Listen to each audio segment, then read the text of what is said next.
Waiting for you. You're on a party in there. All right, you ready, Mindy? Let's do it. Welcome all to the April 13th regular board meeting of the Humboldt Bay Harbor Recreation and Conservation District. I'm going to call this meeting to order at 6:02 with a roll call. Commissioner Newman. Here. Commissioner Coleman. I am also here. Commissioner Higgins. Here. Commissioner Benson. Here. And President Dale. Here. Pledge of allegiance. Mark, would you? I pledge allegiance to the flag of the United States of America and to the republic for which it stands, one nation, under God, indivisible, with liberty and justice for all. Would you like to report out on closed session, right?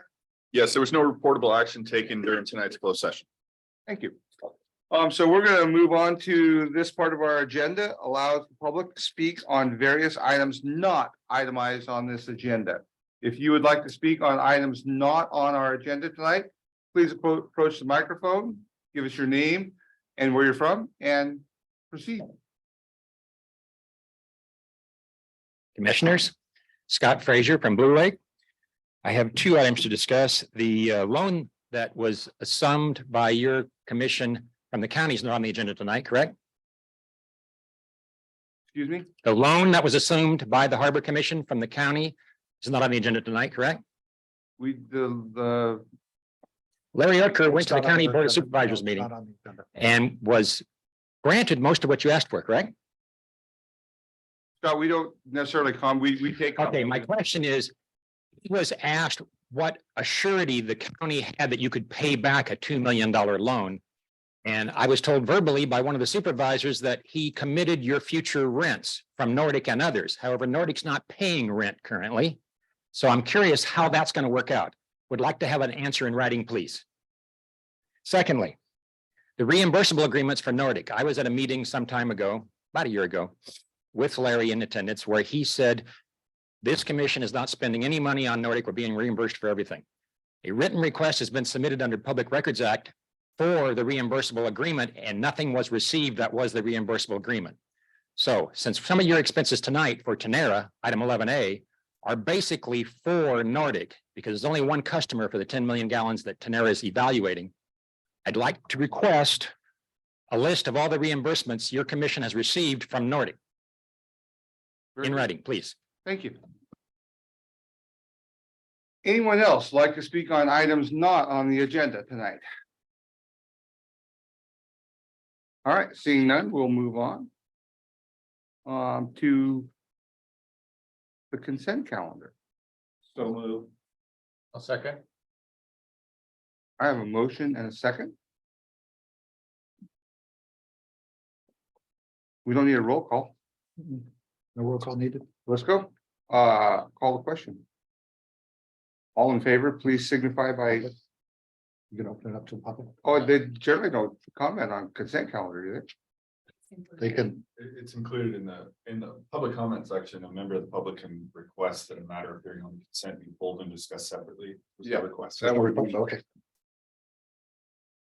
So all in favor of passing the consent calendar, please signify by saying aye.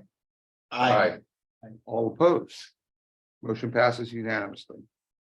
Move on to communications and reports. Correspondence received. Okay. Yes, I will start out here. By saying I went just a little bit too fast. So the Army Corps of Engineers scheduled to dredge the inner channel. And again, when we're talking about the federal navigation channel, there's basically segregated between what's called the bar and entrance, which is the bars right outside of the jetties, and the entrance channel basically is where you're going through the jetties, and you just as you begin to make the corner around the jetties, that's the inner channel. And then there's a third channel, which is the South Bay channel. And so the inner channel is scheduled to be dredged in April. So sometime in the next couple of weeks, we're anticipating that the UQuina, the U.S. Army Corps of Engineers dredge is going to come here. And then the bar and entrance is scheduled to be dredged in May of 2023. And so they're going to, a second dredge is going to come, a larger dredge is going to come in May of 2023 to do with the bar and entrance. And I apologize, that third bullet, that should say there's going to be a third dredge that's going to come here, which would be the West Coast Hopper dredge. And it's currently scheduled to come back in November of 2023. And that's to do an additional 300,000 cubic yards material to do kind of a last touch up before the season ends. And that strategy is something that we've kind of worked out with the Army Corps of Engineers. And it's really helped us in the last couple of years and really been critically important. I wanted to kind of point out that on the inner channel, as part of the coordination with the Army Corps of Engineers, we submitted a prioritization of what we felt like was the priority dredge areas. And these are the numbers on the end are basically the numbers that correspond with the Army Corps of Engineers surveys. And so that North Bay channel is basically right at the corner of the North Jetty to the Coast Guard station as the highest priority area. That's what we call the transition zone, where it transitions from 48 feet at the entrance to 38 feet. And there's some shoaling that's right there in that area. That's the highest priority area to sort of clean that area. Between 220 and 245, that's the area that's kind of between Fairhaven and Green Diamond. And again, most of our shipping happens in the Green Diamond area and the Snyder area. We want to make sure that the small channel is as clean as we possibly can. Then the third priority area, and this is primarily because the U.S. Coast Guard Barracuda, we need to keep that open for the Barracuda, is the Eureka Channel, and 52 to 89. 52 is just south of Woodley Island, and 89 gets you essentially to where Doxy is, where the Matticat comes. And so the idea is we will move boats from the Inties, and the UQuina should come and scrape the inner channel, and we'll try to get them as close to the Woodley Island as we can to get that down to 26 feet, the Eureka Navigation Channel. And then these other areas, they fall in line. It's pretty unlikely that we're going to get past the Eureka Channel because of the time constraints. I doubt very seriously if they're going to get into the North Bay or some of these other channels. But we wanted to prioritize these areas, and the Army Corps has a backlog of over 1 million cubic yards of material in the inner channel that they need to get to. And so it's one of these things that we're constantly pushing them to clean up the inner channel and get the inner channel to full federal navigation down. So I wanted to give this report because it's something that's critically important, and we've been working on this for a long time with the Army Corps. And so then with Woodley Island Marina, what our plan is to, we went out and we released a request for proposals for financing. And we're anticipating that financing will be on the special meeting of the board on April 27th. And at that time, we would ask the board to consider the financing package to dredge Woodley Island Marina, and also authorize us to release the request for proposals to dredge Woodley Island Marina.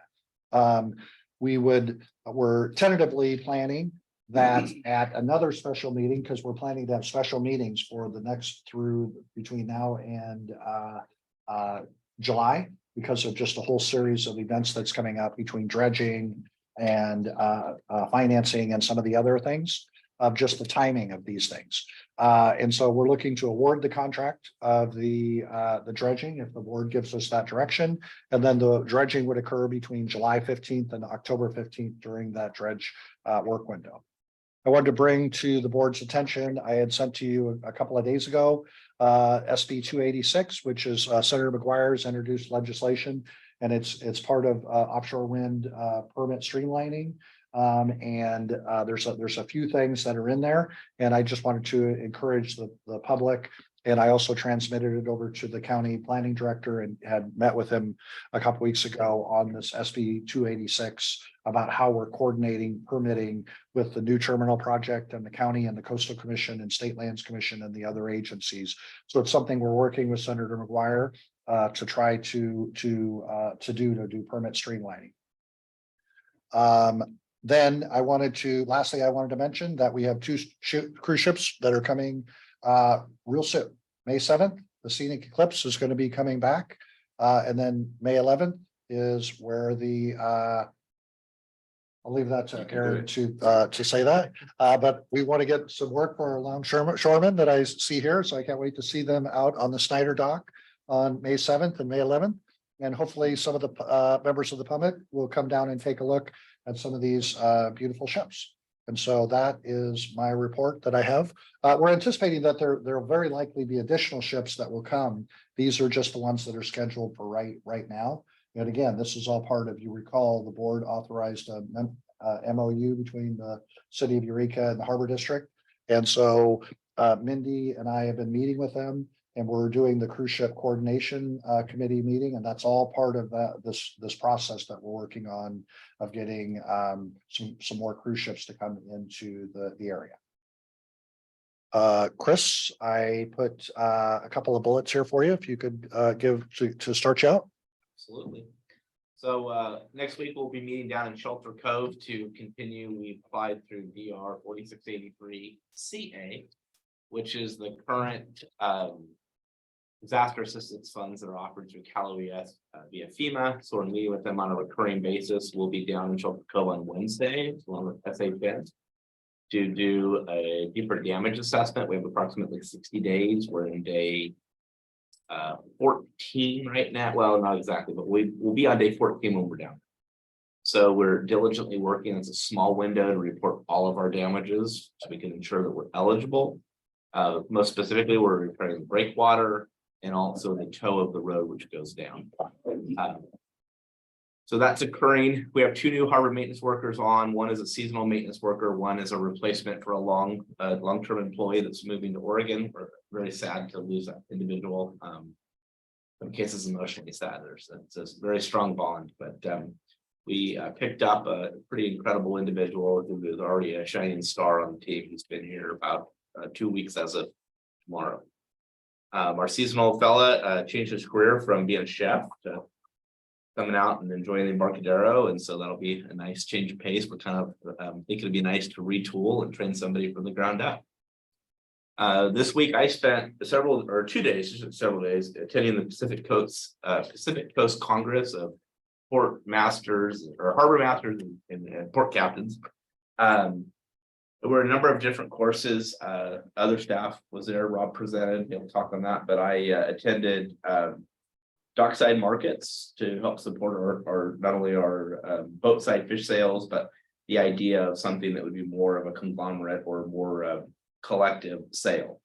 And we've met with one of our particular purveyors on a number of items or a number of times on this particular item. We met yesterday afternoon, had a really good presentation on harbor security and marina security.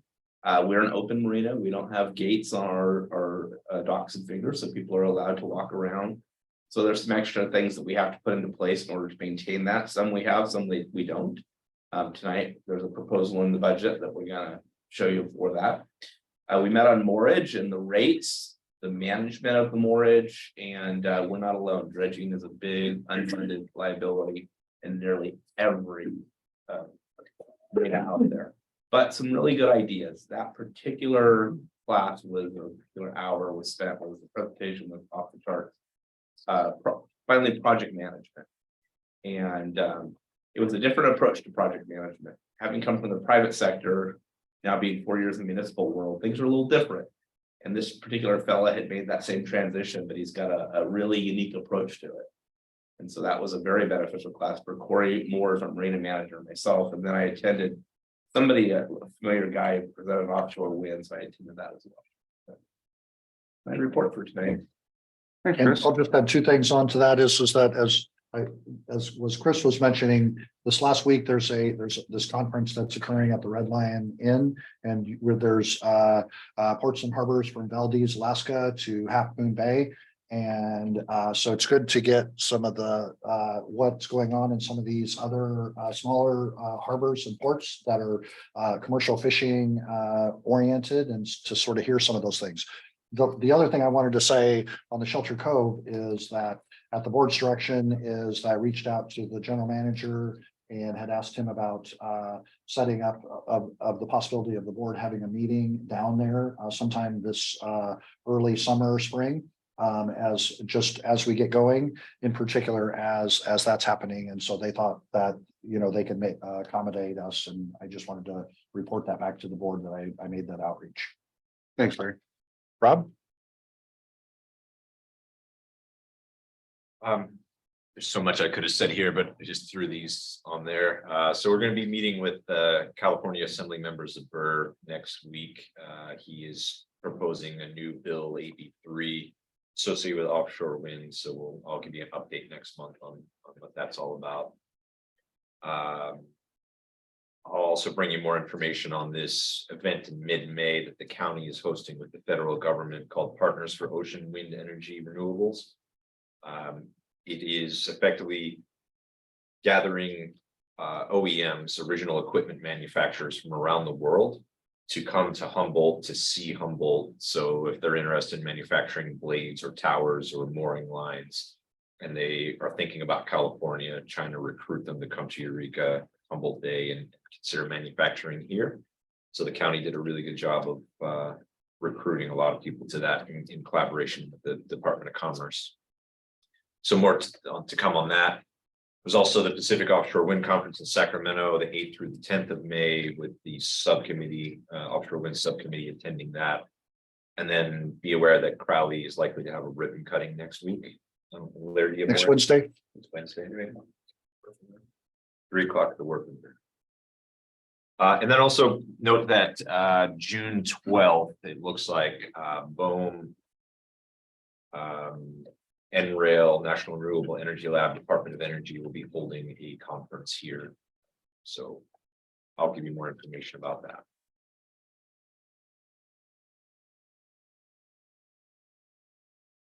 That's all of our reports that we have. Very good. District Council, Nothing for me tonight. District Treasurer.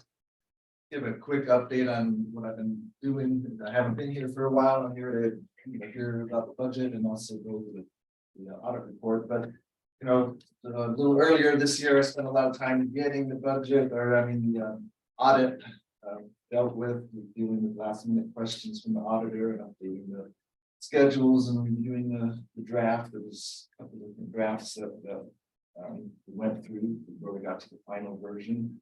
Just updating some of the supplemental schedules and just doing the monthly work. And we also have to get the reports into the state controller, the financial transaction report. We did that in January, and now we've got the compensation report that's coming up and due at the end of this month. So I'll be working on that and getting that done for the district. That's a short summary. Thanks, Mark. I know you do something, a lot of stuff. We don't always see it, but we love having you. Commissioner and committee reports. Commissioner Newman. Had a great meeting last Monday with our congressman. He's definitely very behind the district and moving forward with all our great work. Some really bad news for commercial fishing and recreational fishing. There's no salmon season in California and Southern Oregon this year. We're hoping that something will work out soon for some sort of disaster declaration. Participated in the trash bash City of Eureka on the first of the month. About 30 yards of trash was collected in about 90 minutes behind In-N-Out Burger. It was quite interesting to see what's actually back there. I'll keep it short tonight. That's it for me. My turn. Yeah, Commissioner Coleman, please. Thanks. I also had a good meeting with our congressman, same meeting, and and yeah, a lot of enthusiasm for what we're doing here and offers of assistance to make things go smoother. Also, let me see, did we have any labor subcommittee meetings this past week? I think, and we have one tomorrow. I know that. to schedule those early in the morning. My benefit. That's nice. And then as I kept telling people that I was going to participate in the perilous plunge, and in case you didn't believe me, I brought video proof, I think, of its existing. I don't know if So I- Mindy, on this, on the screen, there's a little quick video And so our team at Redwood Coast Energy Authority. to the right. I think we raised over $1,200 for the Redwood Discovery Museum by dressing up in some silly costumes and jumping in the bay. So this. It was apparently nighttime when we did it. What time of day was this?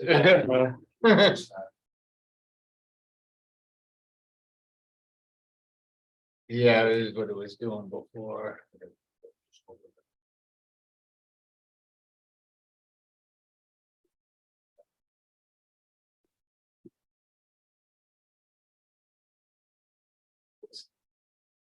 Yeah.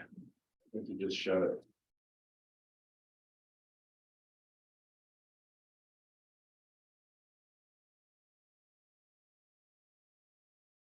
It's definitely worth it here. Oh, there we go. It was quite a turnout. It was a rainy, cold morning. I tried to convince everybody that that would make the water feel warmer. Was it warmer? No, not at all. I was lying through my teeth, but we were trying to promote some renewable energy. So we got our offshore floating wind, got a solar panel, the EV charger, and a little EV.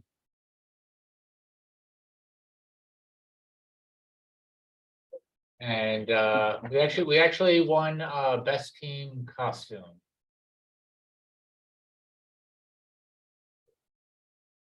I like how you have to take all the clothes off before you jump in. Yeah, I know. We didn't like have very good water good. What was the song?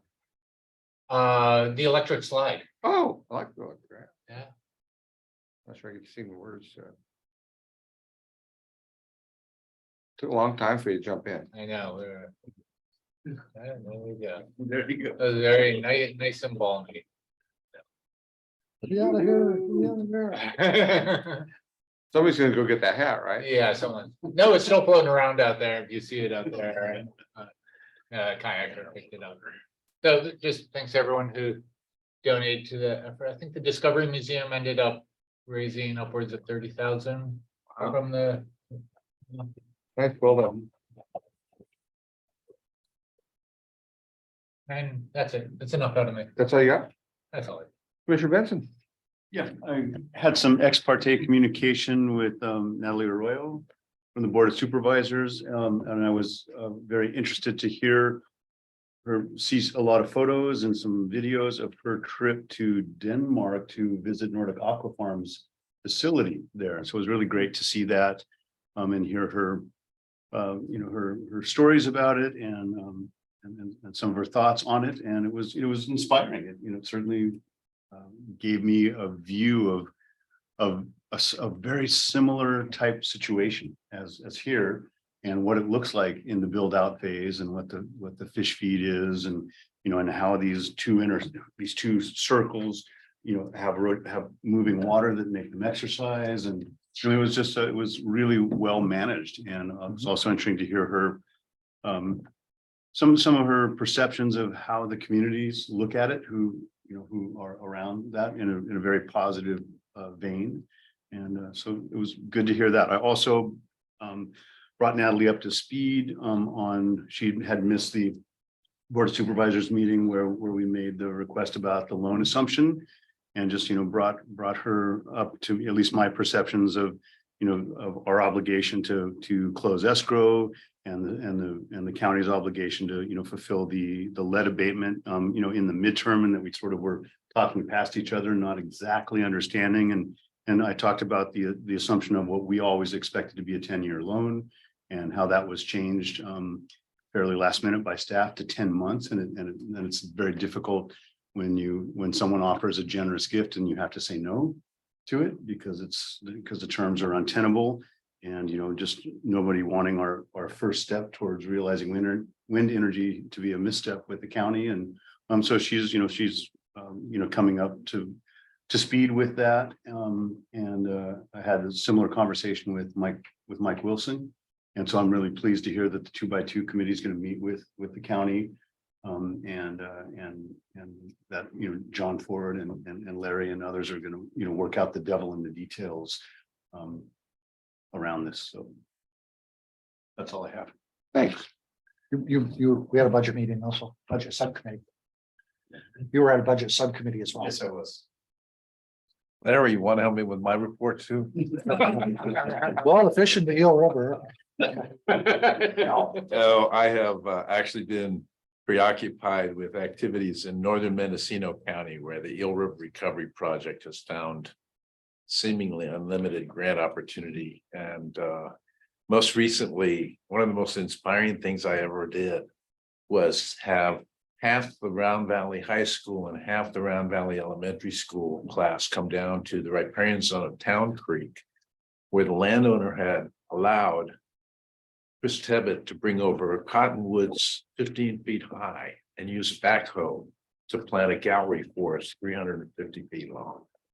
And so these things are down into the floodplains water supply, and the trees could go out to 24 inches and up 50 feet in a decade. And where we originally intended to do these like boulders and rocks and logs to fix Town Creek there, now we're going to fix it with living plant material, and we're going to turn the kids into bioengineers. And we're going to basically use the same techniques of aggregate and living willow to rescope the channels on the valley floor in partnership with the Round Valley County Water District and the Round Valley Indian tribes. And don't get me started, I'll tell you everything how. But I mean, it's my work is inspiring, it's like unceasing. But I feel so lucky to be part of the district with its capable staff and all the things that are going on in this realm. So feel lucky all around. Thanks, Greg. Thanks, Patrick. Good, well done. So I feel somewhat remiss. I missed the budget subcommittee meeting, and I apologize to you and to you and to you and to you, Mindy. I don't know what I did, but I wasn't there. That was on me. We had our REDAC meeting, and REDAC has been approached by Core Hub. They would like the board to sign on to their letter of support. And bless you. And so we should probably get that on our agenda at some point and talk about that. Other than that, not a whole lot. Well, I spent the beginning of the week in Grand Junction last week. My brother was in a motorcycle accident, and I went out there and helped carry his pieces home. He's fine, he'll be fine, but Grand Junction is not a really pretty place 1st of April, just to say, just so we know. Other than that, I don't have much else to report. So I think we're done. There's no unfinished business. So we're moving on to 11A, new business. Consider authorizing executive director to execute a contract amendment with Tenera Environmental Consulting. Rob. Right, so this information was all presented to you in the written staff report. This is a summary of that. So we recommend authorizing the executive director to execute a contract amendment with Tenera. Just a little bit of background. In December of 22, you approved a contract with Tenera for about $400,000 for larvae sampling for longfin smelt and other species for the Harbor District's intake project. Tenera is scheduled to complete that work at the end of May of this year, potentially sooner. All the field work is done. It's just down to the report now. And Tenera is seeking a contract amendment for an additional $30,000 to cover final work for the project report and follow up with regulatory agencies. And to date, the district has received reimbursement from Nordic Aquafarms for the invoices submitted so far. Just as a point of information. Overruns on the original budget are due to an increase in the processing costs due to the addition of DNA analysis that was requested by agencies. Costs of coordinating the sampling and reporting with DFW. Unexpected costs generated by regulatory agency comments requiring egg processing. And consulting work that Tenera did at the request of the district that wasn't accounted for in the original budget. All the field work and lab work are complete. It's just final report editing and referral to agencies, finalization of that. And once we review agency comments in the document, review the agency comments and incorporate those, potentially the final document will be available for public review, likely coming to you first as part of the staff report for the intake permit that the district will issue. Very good. Thanks, Rob. I should have concluded there with the staff recommendation, which is way back here. There you go. Could I just add one thing to that, is because it was brought up about the invoicing, is that on page 43 of 117 of the packet is an itemized list of all of the invoices that total the $443,400 that have been invoiced and paid. And then it was reported today that to me that Nordic is current with all the invoices that we've submitted to date. And so we're fully up to of all the invoices dealing with all of these contracts. And today. so this is a cost overrun that they'll absorb. We're not absorbing. That's correct. That's correct. Is So that move. we will be submitting this additional cost to Second. Nordic for reimbursement. So a motion and a second. Any discussion from the board? Yeah, I have a couple of questions, around this. I understand that oftentimes in review by agencies that there are, questions that come up. It's always interesting to find out if those are questions, whether they are recommendations or whether they are requirements. It sounds like these comments became requirements at some point. Was there any way to foresee this in advance, or did this really come out of the blue? And just in terms of how we, our learning curve on what to make sure we include in our meetings in the future. Is this something that you had seen or been able to anticipate, or did it really take you by surprise? The DNA sampling that is and the possible coordinating that sampling. Tenor is the leading expert in this and has done all of the desalinization plants in the state, if not on the West Coast. And so I think they came up with the best estimate they could based on their experience. And I don't have a ton of background in this. And so I trusted their scope. And these things came up unexpectedly and haven't been required elsewhere, but seem to be non-negotiable here in this case. And I think a lot of this, honestly, I think a lot of it came from is because you're dealing with multiple agencies. And what the water board adopted these detailed entrainment modeling standards in the ocean plan.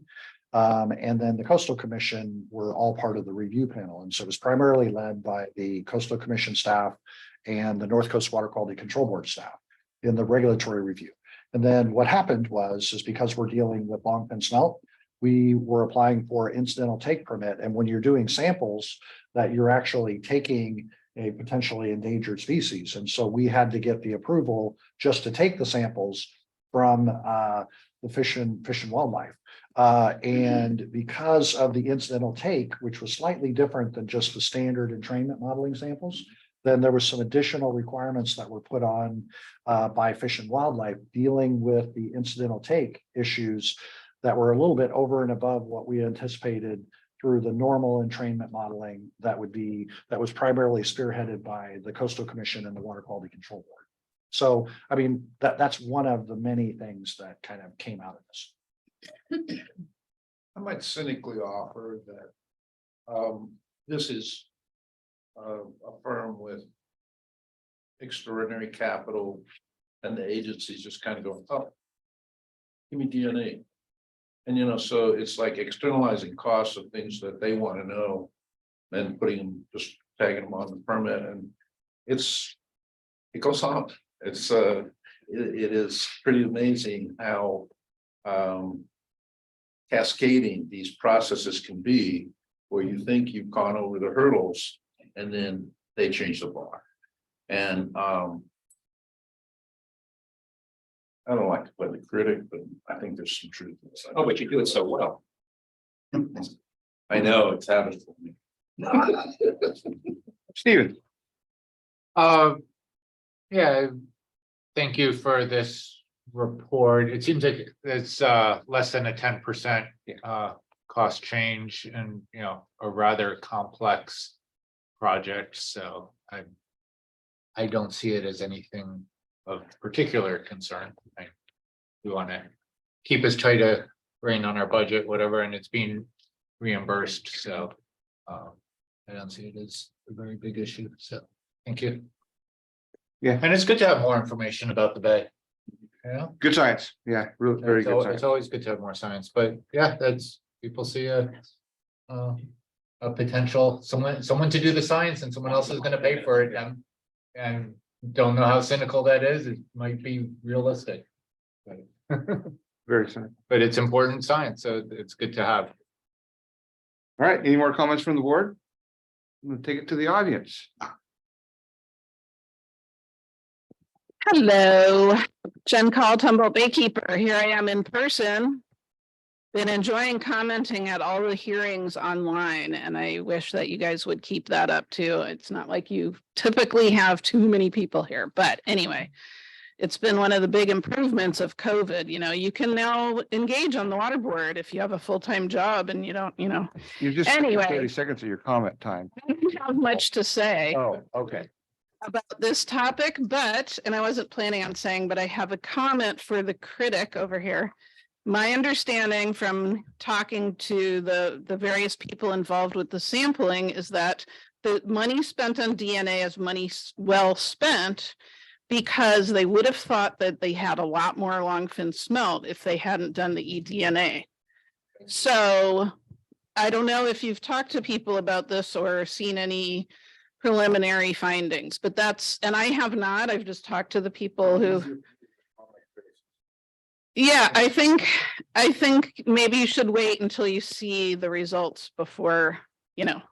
I know we don't know a lot about longfin smelt in the bay. One of the things I understand is that when you catch them, they die. I mean, just catching them in a net kills them. And so that's why they had to get the ITP. And this is a species that, you know, wasn't being considered protected in on the level that it is today, you know, whatever, 10 years ago. So there's a lot that's new because it's a newly protected species. So anyway, that's my understanding. So I think it's. Search about the Ill estuary, which is reciprocal to Humboldt Bay. Mhm. Probably has a recovered population, so I think we're constantly saying they're gonna go away, there's almost none. And I don't think that it should be as paralyzing for business and industry as it is. So I would agree with you that we need a lot more money for a lot more scientific studies on all kinds of levels, definitely. Thank you. sorry. Thanks, Jen. Anyone else care to comment? Thank you, Chairman Dale. Scott Frazier from Blue Lake. I'd like to concur with one of the comments that Rob Holman made, that most people that have had experience with Tenera seem to speak of them quite highly. I'd like to make one correction. However, the original contract was not $414,000 as shown in your PowerPoint. I believe it was just over 300,000, possibly 325,000. Therefore, I'd like to request all the amendments that have allowed you to get to 414,000 in writing, please.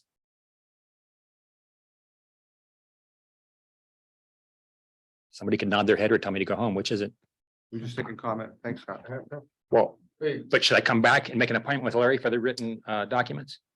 Probably communicate with staff for the documents that you need. Thank you. Thank you. Any other comments on this item? Seeing none, no more from the board. We have a motion and a second. All in favor, please signify by saying aye. Aye. Opposed? Motion passes. Moving on to 11B, consideration of resolution 2023-07, a resolution to authorize the execution of a grant agreement and accept funds from the Maritime Administration of the U.S. Department of Transportation for a 2022 Port Infrastructure Development Program grant for the Humboldt Offshore Wind Terminal Project. Strap in your seatbelts. I think I overdid this staff report here. Well, you certainly did with the title. That's the third time you've read that, by the way, just with. I different- understand that, yeah, yes, different I- years. Feel like I should have it memorized by now. So for the offshore wind project, this board has heard 15 different items over the past 18 months or so. And this is just a quick summary here, so I'm not going to read all this or say the dates, but you know, the very first time that it came to you that I can see in our records is you approved a contract to develop a conceptual master plan, which is the guy up there in the corner is the result of that. You reviewed potential funding opportunities, reviewed that conceptual master plan when it was completed, reviewed preliminary cost estimates, provided direction to staff regarding the size of the planned terminal, authorized Moffett Nickel to prepare a $56 million grant application for PDIP, released an RFP or request for qualifications for engineering and environmental,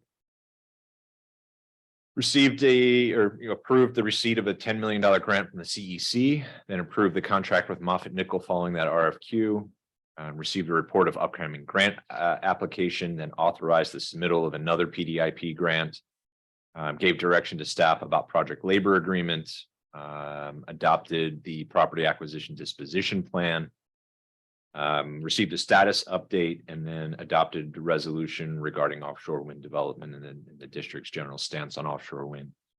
Tonight will be the 16th time that you've heard something in an open session about offshore wind. So this is the conceptual master plan that we've been working with to date. And here is an updated version of that. That is the first time this is being shown. So I just want to simplify this, dive in and show you kind of what's going on with the project. So this is the upland development sub area. And this is the sort of things that could happen in the upland development sub area. So it's all the things that happen up on the land, the construction of the offshore wind turbine equipment. Then this is the marine development sub area. And this is effectively what it would look like, not exactly like that. Our pier won't be quite as long, but you're talking about, infrastructure over the water and the berths associated with that. Then you've got a habitat restoration area, looks something like this. There'll be a couple of small areas of wetland impacts at the project site, and that's the location right there of where the wetland impacts would be mitigated for. And then there is the wet storage sub area, and I'll talk about this in a little more detail in a moment. But this is effectively where turbines, once they're fully integrated, would be stored before they're being towed out to sea, or potentially just the floating platform would be stored before the vertical integration occurs. So those are the wet storage areas. Those are outside of the Federal Navigation Channel, but directly adjacent to it. And so that's the 4 sub areas that we're looking at. So now if we turn on the whole development plan, you can see what's happening in each of the sub areas. So up here, this is, the manufacturing sector of the current plan, a couple 100,000 square feet of buildings that are manufacturing different components. Once those components are manufactured, then their individual parts are brought over here. This is the floating foundation assembly. So you can see all the way on the far right, you've got the individual components of the floaters. They're then slowly put together. And then once it's fully constructed, it is then taken to this semi-submersible barge off of wharf number 2, where it is floated and then towed. Well, a couple of things can happen from there. Once the floater's in the water, it can either be taken over to wet storage, or like this right here, or it can be taken over here to berth number 1, where you can see that crane, and the circle around the crane is the reach distance of the crane. And you can see that floater has 1 blade on it, and there are 2 on the ground that are about to be integrated onto the floater. So kind of this process here. And then once that's constructed, it can be shipped or towed, I should say, towed out to sea, 30+ miles off the coast. Or It can be taken over here to this on-terminal wet storage. So you can see these two units here are fully integrated. They've got their blades on them and they're being stored there with a pier and a gangway that allows access to them. And then there's another wharf over here that's got another crane for another vertical integration. And once that's integrated, it can either be towed out or taken to this on-terminal wet storage. So that's kind of the big picture there. There's a note right in the middle that says the whole site will be raised for sea level rise. There's a lot going on here. So that's just kind of the background of the project that we're talking about. So the PDIP applications to date in 2021, we submitted a $56 million construction application for what I'm calling a micro project. It was at the time this phase 2A, and if you can see this floater down here, this was an earlier generation, so this floater is smaller than what we're currently planning for, and you can see the size of the wharf that this application is for. So infrastructure over the water is really expensive. So this was a $56 million project right here, just 5 acres of upland and a small wharf with a gangway next to it. We were not successful with that application, so we scaled back our application to a $12 million construction of an even smaller project, really just the upland area only. And the strategy there was that we were in a smaller pool. If we asked for a smaller amount of money, we can qualify for a small port grant, but we were not successful with that one either.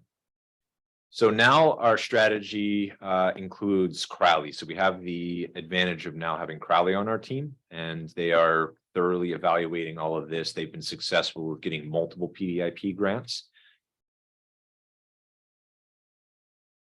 And the real challenge is that, just for instance, wharf and berth number 3 is in the range of $100 million to $300 million just by itself.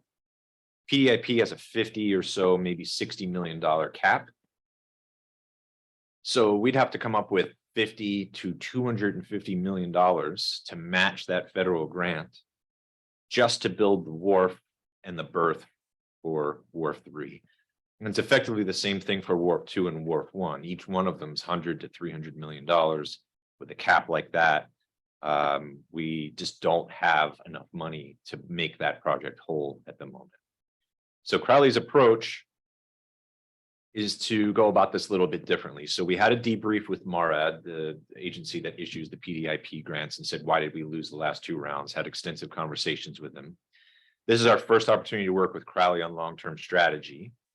And their strategy is to cover all of the remaining soft costs with the 2023 PDIP grant, and then apply for bigger grants in 2024. So PDIP is on the table still, but so is a grant program called Mega Grants, which have $250 million caps. Now we're talking about a project that can fund one of our wharves.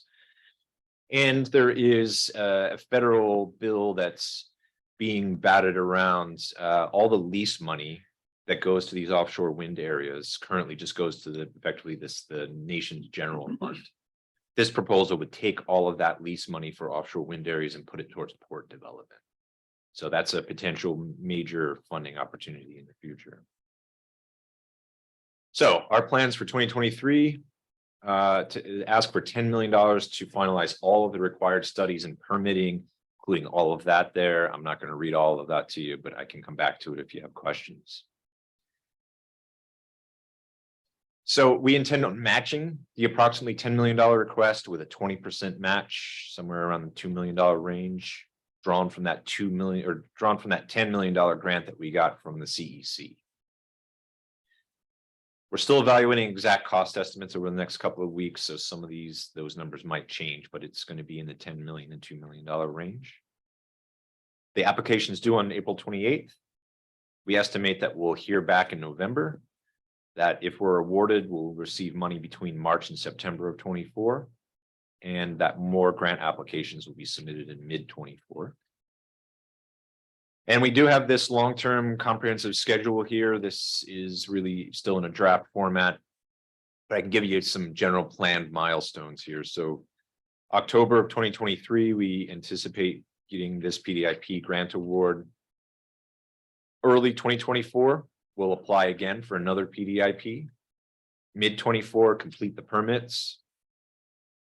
Early 25, apply for another PDIP or other grants. Mid 25, the permits will be approved. So there's a whole year baked into the schedule just for the permits to go through the agencies. Late 25, the mitigation project, which we're calling phase 0, the construction begins. Early 26, phase 1 construction begins. Late 26, the mitigation project will be complete, and then mid 28, phase 1 construction will be complete. So you can see that the phase 1 construction is, 18 months of construction. And here's staff recommendation. So what this effectively is to pass a resolution that authorizes staff to submit a PDIP application. And so there's there's a lot going on here. It's as you guys know, this is a complicated project, and that our partners with Crowley have really made a big difference. But in addition to our partners with Crowley, there's a great deal of kind of coordination that's happening behind the scenes with, the labor unions, congressmen, a whole variety of different people to try to get the background support in order to really get these kinds of grants, which are just extremely highly competitive. And one of the things is with MARAD, we've been building these relationships because of going to these conferencing, giving these presentations. And Humboldt is the leader on the West Coast on offshore wind. Humboldt Bay is. And so at the offshore wind conference in May in Sacramento, from there, then I'm going to go to the Cal Maritime Academy, because the Port Infrastructure Development Program, their leadership team is having a summit from Washington, D.C. at the Maritime Academy. And so MARAD made the arrangements that Humboldt is the only port that is going to be presenting to the leadership team of MARAD, along with Moffitt Nickel, the California Energy Commission, and Humboldt, where we're going to be highlighting our project to the leadership team during their summit when they're focusing on offshore wind. And so it's really as this kind of coordinated lobbying and getting the community support from really broad angles is the only way that we're going to be able to get this project through, because the magnitude of the costs are so much. That's why the discussions with Congressman Huffman and Senator McGuire and Assemblymember Woods and all of these other leadership teams, and coordinating with the County of Humboldt, the City of Eureka, and all the nonprofits and the environmental community, labor unions. It's this big tent. It's the only way that we're going to be able to get this project too. Because as we've said before, and I think Stephen has said it best many, many times, we're poor, we're small. We cannot do this alone. This is a monumental project for our region. And we're doing our best to take the leadership role. And I think that we're really punching above our weight, and we can continue to do that because we're truly the leaders on the West Coast. And then finally, tomorrow, I'm giving a presentation to the Secretary of Transportation for the state of California, and with all of the ports on the West Coast. And again, we're taking the leadership role, Humboldt, and presenting to the Secretary of Transportation with all of the ports, behind us, saying that Humboldt is going to be the first on the West Coast. And the investment in this port infrastructure has to come in. And it makes a big difference when Rob and I are meeting with San Diego, LA, Long Beach, San Francisco, Oakland, and these other ports, and they're all supporting us in this. And so we firmly believe that this is the best approach. I wish we could apply for and do, a $750 billion project and just do it all at one time. But it's going to be, I was equating this the other day to the Eureka Bay to Zoo Trail, right? The Bay to Zoo Trail. That was a great project. And what they did was, and this is pretty typical, they go in and first you get your permits.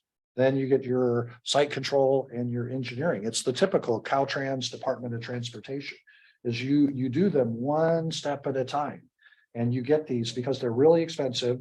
And this is all part of this. We got the grant. Let's get the permit with the California Energy Commission. Now let's complete all of the site acquisition and the Engineering. And in the second, and this, getting these larger.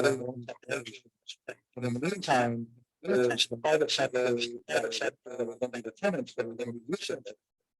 They're really starting to really kind of independence and preparing to invest into these sectors.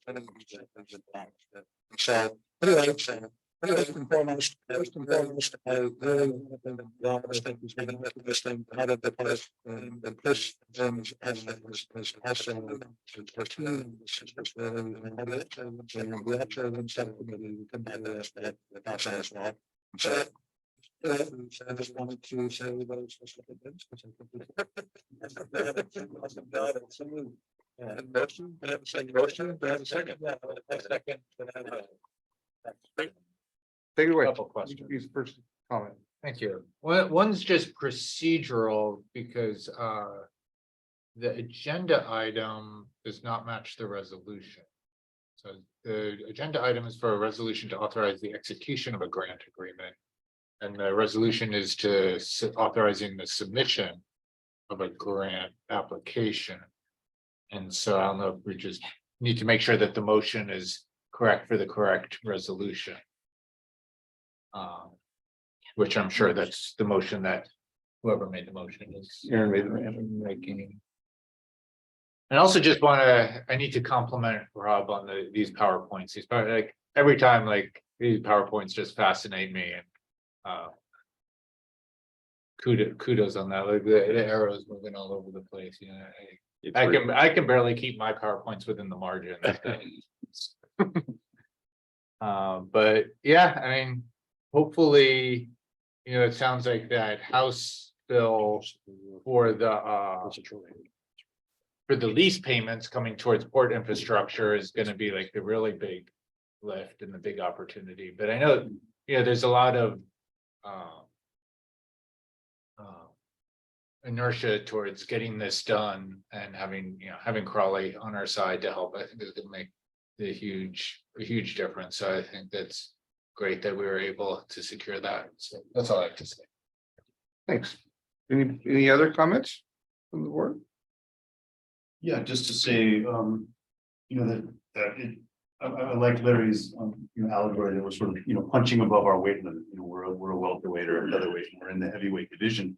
But it sort of seems like an unfunded mandate. You know, the feds are selling off, the offshore leases, and I am cautiously optimistic as Stephen is that some of that money will turn back around to port development, and the state is wanting us to be a port that's sort of at the front line of the battle of climate change by providing wind energy, green energy, and there's all these lovely ideals that this community could really benefit from implementing, yet it's a tremendous amount of work to leverage the funding to make that happen. And this is certainly just another one of the 1,000 steps that's going to to get there. And so my compliments to staff for being on top of it, and for the courage of our area to answer the call that's in front of us. And of course, we're looking at community benefit agreements and trying to make sure that playing at this level doesn't that we still manage to retain as much local control as possible and provide benefit to our community in a really substantial and tangible way. So I'm all about supporting this. With the change from execution to submission of a grant.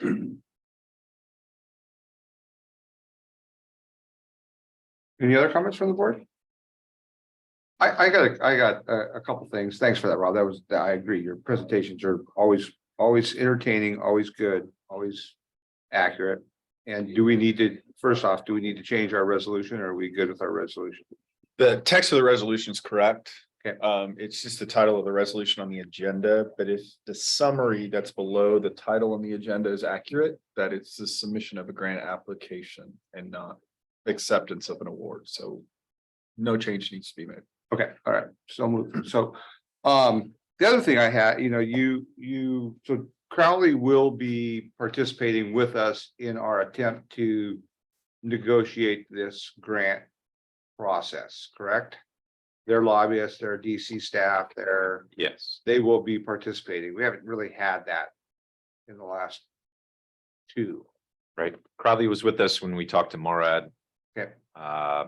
They were with us yesterday when we talked to Marad's NEPA people. To make sure that we're applying for this exactly the way that they require. Their National Environmental Policy Act regulations are quite robust. Yes. So we needed to understand that. So yeah, Crowley is really at the tip of the spear at this point. Okay, good. And then my, They did all the grant application, they're knee deep into this at Good, this yeah. point. And they've also hired Moffett Nickel to help them with the grant application. So they're invested Okay. financially as well. okay, I am not so much the application is the post-application work that needs to be done to be successful at Marad is pretty significant, and we've never been able to do that. It probably will take some work, not just with Congressman Huffman's office, but with other people. Yeah. On transportation and infrastructure to make sure that it's successful. Because there's a lot of competition for any of that money through Marad. The other thing is I and I don't remember what the House bill, what the number was. You said it was HR one. HR one. Is there any precedence in Department of Interior or BOEM releasing any money out of a lease sale from any energy lease ever? I mean, I know that it was a big deal to get the community benefits packages out of it, but have they ever not just put that back in the general fund? Yes. It's my understanding that for offshore oil leases, this has been done before in some areas where the money all went into the port development required for floating offshore oil. Interesting. Okay. Because when you're talking about floating, whether it's oil or wind, the infrastructure is so massive that you have to build special custom wharves, and that's expensive. And so for offshore oil, this has been done before. Okay. The All right. lease revenue went to port development. Very good. Thank you. So that's all I have. Anybody else have anything? Any other comments? There is private capital that helps with building the infrastructure, isn't there? Or do we amass all the capital? I mean, I know, I've heard this before, but how does private capital feather into these deals? When we're able to, are these, the grants we're getting, they're kind of an anchor, but then they're also a magnet for private capital? Yes.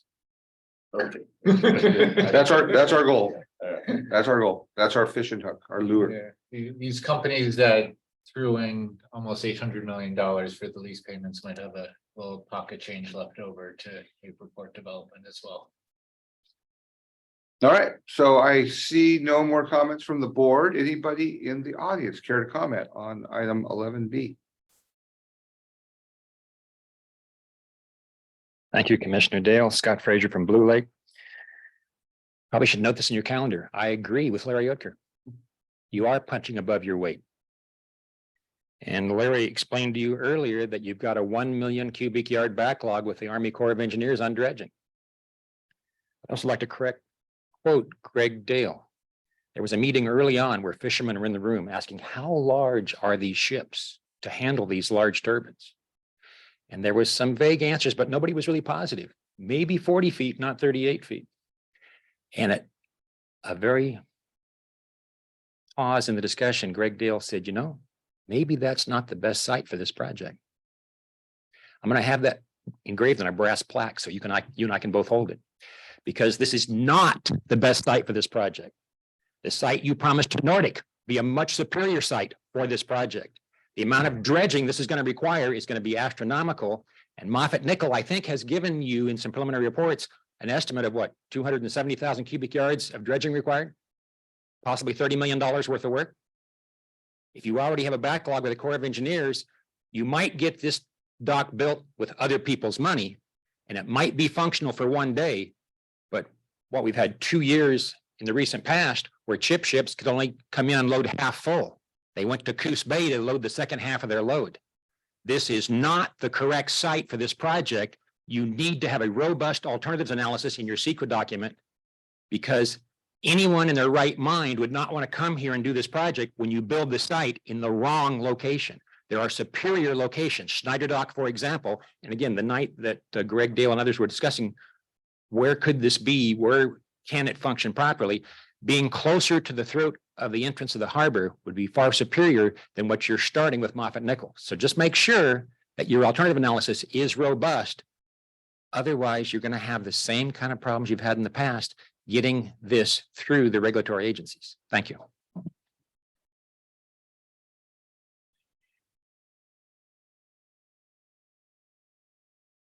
Hi, I'm Robin Grace Sturrett, and this isn't so much a comment about the resolution as about the plan.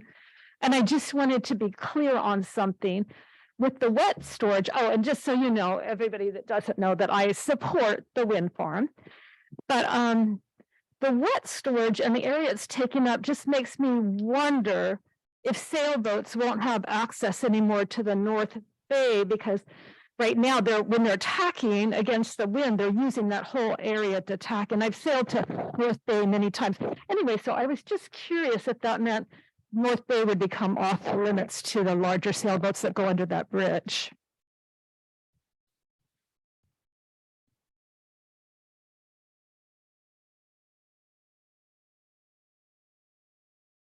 Good evening. My name is Josh Garcia. I'm with the NorCal Carpenters Union, specifically the Pile Drivers Union.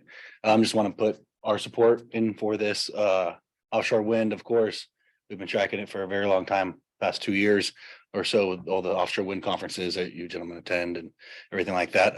Just want to make sure, even with Crowley pushing everything across, that labor is still remembered, but not just by outside labor, but utilizing your own community. So just want to really push I'd love to come out here and recruit when I come up here and get as many workers as I can and rebuild this area, not just the infrastructure itself, but with the people. So I hope that's kept in mind through everything you guys do. It sounds like you guys are on the right track. So just want to bring that up. Thank you. Thanks, Josh. Any other comments on this item? Seeing none, I have a motion in a second. I'll call the question. All in favor, say aye. Oh, it's a resolution, sorry. Thanks, Ryan.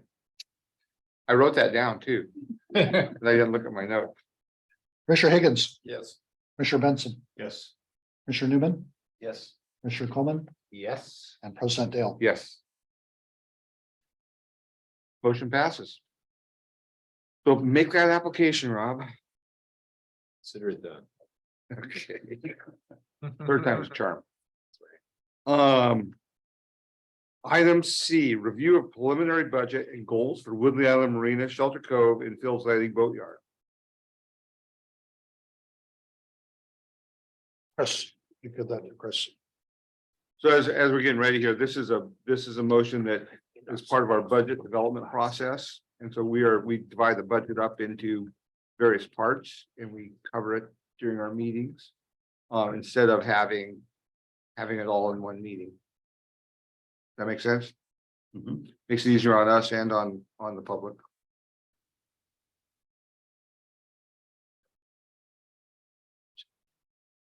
So it's that time of year again, we're beginning our budget process. We brought to you in the last board meeting that schedule.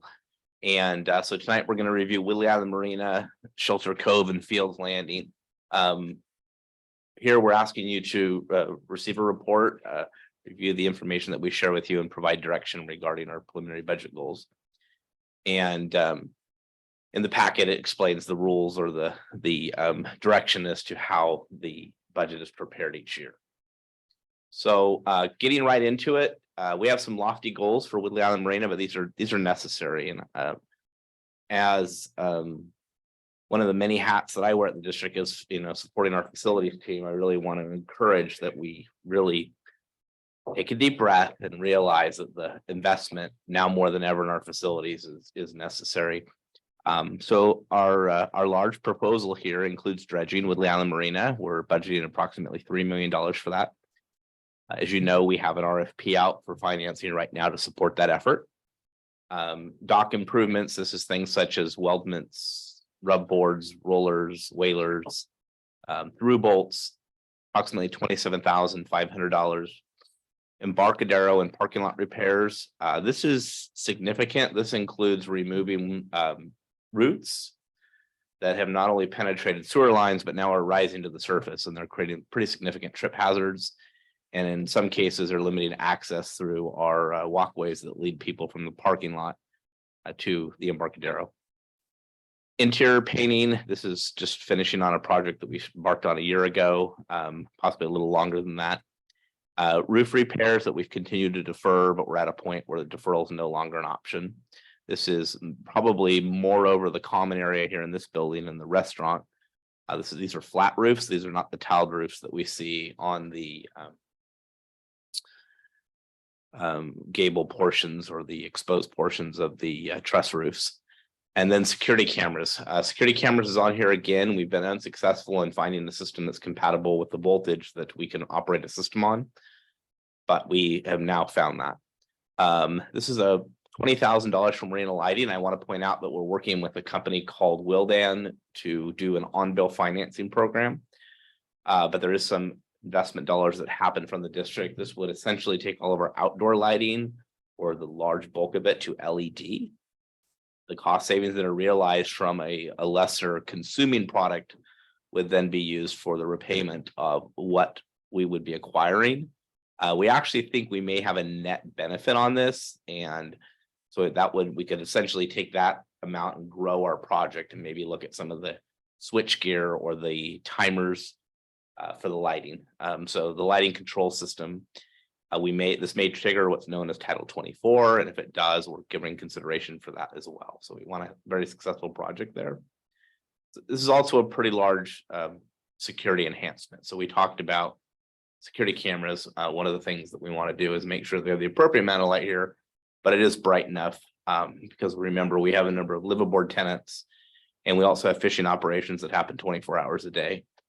A restroom refresh, this would be to give a strong facelift and adjust some heights to the fixtures in the east and west bathrooms, not this main building yet this year, but in the east and west bathrooms.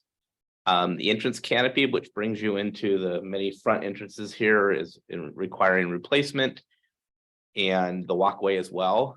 There's a deferral here, but we're budgeting the minimum amount we can take this year to shore it up and extend the life out of it while we work on a better design for the future, something that would be sustainable in perpetuity, likely concrete. And then some tree planting. We've been having to take down a few trees due to rot, and so we are going to start up a tree planting plan here.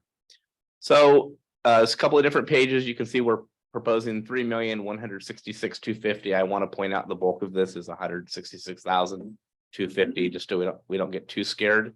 These are the major projects. These aren't our day-to-day maintenance operations. Those are expenses different from this. So that is Woodley Island. Before you move on, can we ask questions about it?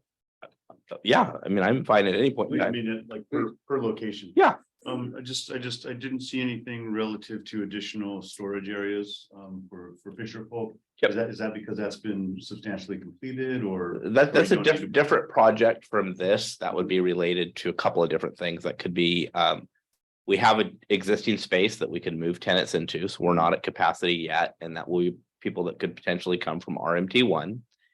And if we do a larger storage area, we have to make the determination if that'll be a new permitting project or that'll be a part of a project based on relocation for Rotary Terminal 1.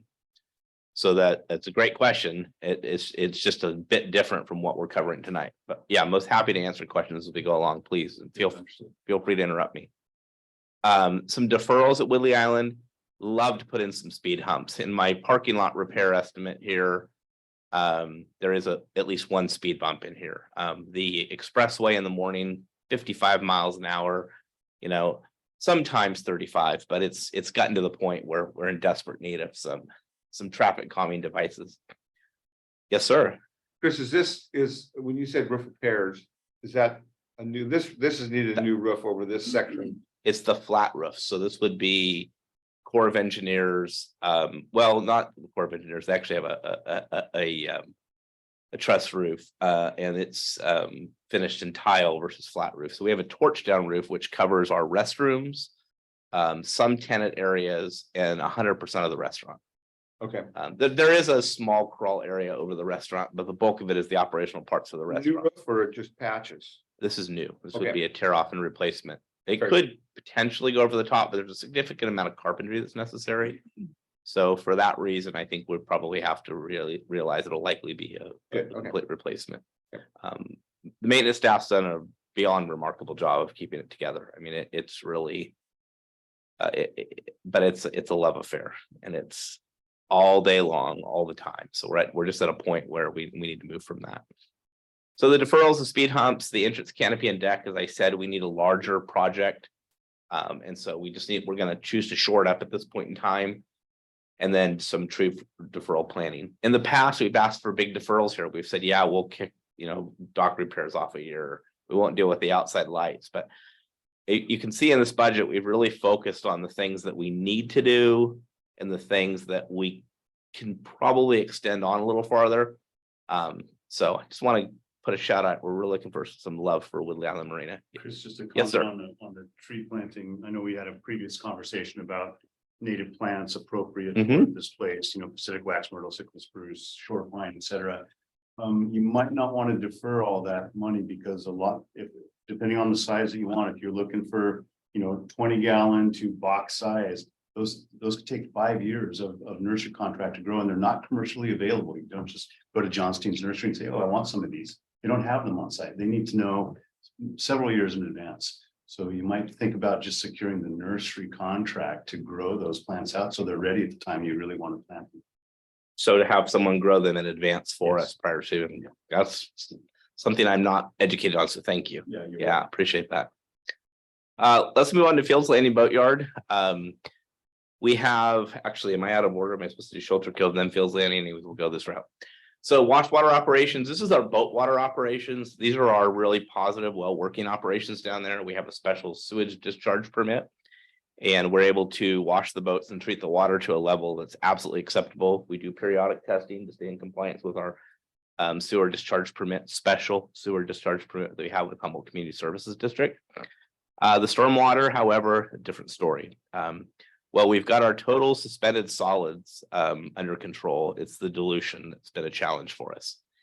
And in the past, we wanted to put large investments in this. Unfortunately, either funds weren't available or vendors weren't available. But we have found a system that we feel would be a big benefit. It's designed with boatyards in mind. It can be equipped with modules that will treat things such as copper and zinc and other potential metals. Those are the two that come up at boatyards the most. The copper's in the anti-fouling paint, and the zinc is added, of course, as an accessory to the boat to help protect the vessel. With that said, this particular system we're looking at, I'm not naming the brand simply because there's a few different systems we're considering, but there's one in particular that we found that's had a very high success rate in boatyards. And because we can add these particular modules to help in that treatment, it makes it very attractive for us. There's some initial design and engineering that has to occur, and then there's some grant applications that'll have to be prepared in the future to assemble the funds to get this. So the $50,000 we're asking for is for 3 things. Number one, it's to continue on some design engineering that was authorized in the past with our district engineer, or the design to get to the size we need appropriate to our our boatyard. 2, that it'll help us come up with a sustaining plan. So can we buy a simple system, or do we have to buy a modular system that we'd add to periodically over time? And then the third part of this, and probably the most important today, is a portion of that money is to add some additional monitoring sites. So we are in some additional pre-treatment. So we are not taking samples just in one location, but taking it in more than one location. We would also do a little bit of change into how water enters the system where we collect it, and potentially holding a little bit on site. Not a large volume, a smaller volume.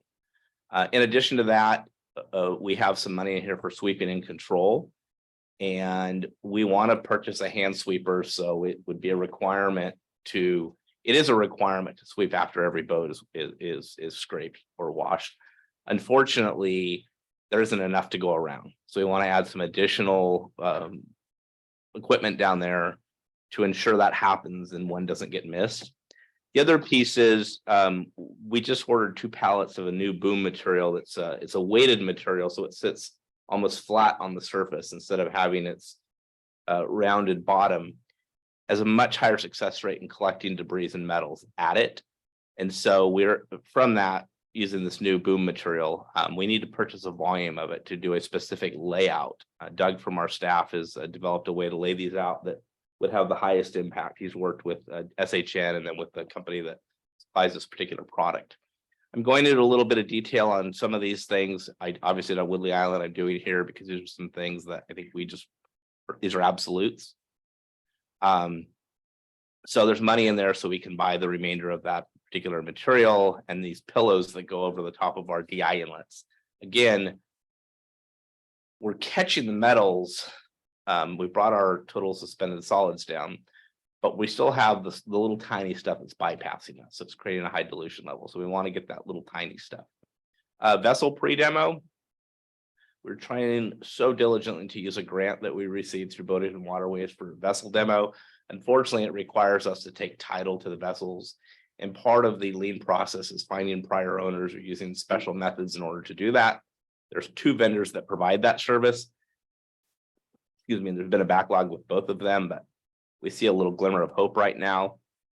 So that's money that's in there to pay those parts. Plus, there's a match. Part of it will be in kind, part of it will be in cash on that grant that we received. General repairs and maintenance to the building, and then maintain the south pad. Again, we mow the south pad a couple times a year to keep that there. So we're proposing $72,550. Some small deferrals. We need to replace the front entry door, but we can repair that. We're currently securing a better bid on this potentially, but we think we need to put about $10,000 into the overhead door. There's some siding and roof and gutter repairs that are not needed today, but will be very, very soon. So staff has taken the time to resecure those and do a little bit of patching and travel lift tires. In a perfect world, you'd say, Chris, here's $30,500, go get those travel lift tires.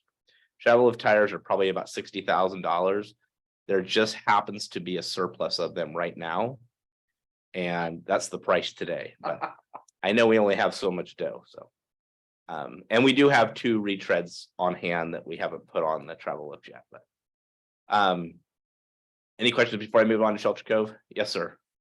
So I know we've talked about this a lot of times, and I know that Jen's probably sitting here chomping at the bit. But this stormwater system that we've been deferring for a long time, it really we just need to suck it up and get that done. Because it's not, yeah, that's fun. It's just been going on for too long. And, you know, you can only do so much, and then somebody's gonna come and find us, and it probably costs us more than $50,000 to defend ourselves. Yeah, the system will be probably $250,000. This is the first step in it. I think what we've done over the past few years is we've looked at a system, you know, we're going to do the detention basins. They're fantastic, but the costs are pretty high. They take an extremely high level of maintenance. And a lot of room. Yes, and they take up leasable real estate, operational real estate. And we may have to do that. If that was the only option, we've got to give up some of the operation. The challenge is you have a project that doesn't generate the revenues, even if it's best ability to support something like that.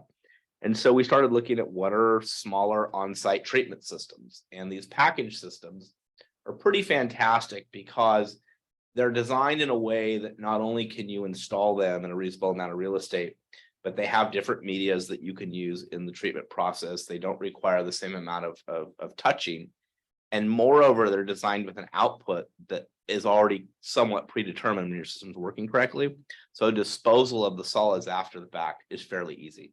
It goes with your normal oily solids group, or it goes with your normal people that will take soils and metals in reasonable volumes. So it's really a win in that regard. So understand that while we have deferred the costs, and because we've had to, what staff's done is and our district engineer is we've dug deep and looked and qualified system after system after system and tried to find what can we get that checks all the boxes.